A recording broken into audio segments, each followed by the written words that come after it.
नमस्कार, मी पंजाब डक. आज आहे 11 जून 2026. महाराष्ट्रातल्या शेतकऱ्याला एक अंदाज देणार आहे.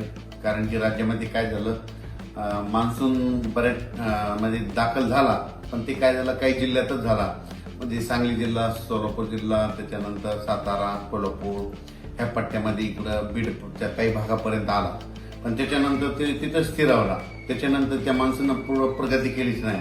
तर राज्यात परत पाऊस कधी येणार आहे? तर राज्यातल्या सर्व शेतकऱ्याला सांगू इच्छितो की आज आहे 11 जून 2026. 13 जूनच्या नंतर काय होईल, राज्यामध्ये आता हे जे आजपर्यंत जे थांबलेला पाऊस आहे ते 13 जून पासून परत राज्यामध्ये पावसाला थोडी सुरुवात होणार आहे. 13 जून नंतर जे पाऊस पडेल, 13ला पडेल, 14, 15, 16, 17, 18, 19 हे काय होईल, एक दिवस पडेल, पुन्हा दुसऱ्या दिवशी येणार नाही, तिसऱ्या दिवशी पडेल, चौथ्या दिवशी येणार नाही. म्हणजे 13ला येईल तर 14ला येणार नाही, 15ला येईल तर 16ला येणार नाही, 17ला येईल तर 18ला येणार नाही. असं करत करत काय होईल, 18-19 तारखेपर्यंत हे पावसाचं वातावरण असंच राज्यभर विखुरलेलं स्वरूपाचं भाग बदलत पडत राहणार आहे. मग राज्यात मान्सूनचा पाऊस परत करीत दाखल होणार आणि शेतकऱ्याचे पेरण्या कधी होणार? तर राज्यातल्या सर्व शेतकऱ्याला सांगू इच्छितो की मी पहिल्यापासूनच म्हटलं होतं की यावर्षी 3 टप्प्यामध्ये पेरण्या होणार. एक टप्पा राहील 7 ते 14 जूनचा.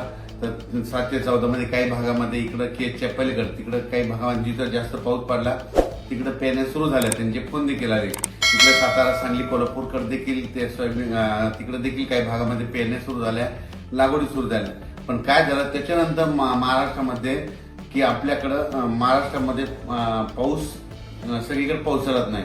मग राज्यातल्या शेतकऱ्याला सांगू इच्छितो की 3 टप्प्यामध्ये जे दुसरा टप्पा आहे तर जूनच्या शेवटच्या आठवड्यामध्ये 20 जून ते 30 जून मध्ये, म्हणजे 20 जून पासून ते 30 जूनच्या दरम्यान राज्यात एक पाऊस येणार आहे. पण तुम्हाला सांगतो ते मान्सूनचा पाऊस काय होतोय, दरवर्षी मुंबईकडून येतो आणि यावेळेस काय म्हणजे शॉर्टकट मार्गानं इकडून नागपूरकडून काही येईल, इकडून कर्नाटककडून येईल, असा कर्नाटक तेलंगणाकडून येईल. आणि त्याच्यामध्ये मात्र 20 जून ते 30 जून मध्ये एक दुसरा पेरणीचा टप्पा होईल, म्हणून हे लक्षात येतं. त्याच्यानंतर परत याच्यातून जर काही शेतकरी उरले तर परत एक तिसरा टप्पा पेरणीचा राहणार आहे. आणि त्याच्यामध्ये तुम्हाला सांगतो 10 जुलै ते 15 जुलै, मग त्याच्यामध्ये राहिलेल्या सायलेल्यांच्या सगळ्याच्या पेरण्या त्याच्यामध्ये होतील.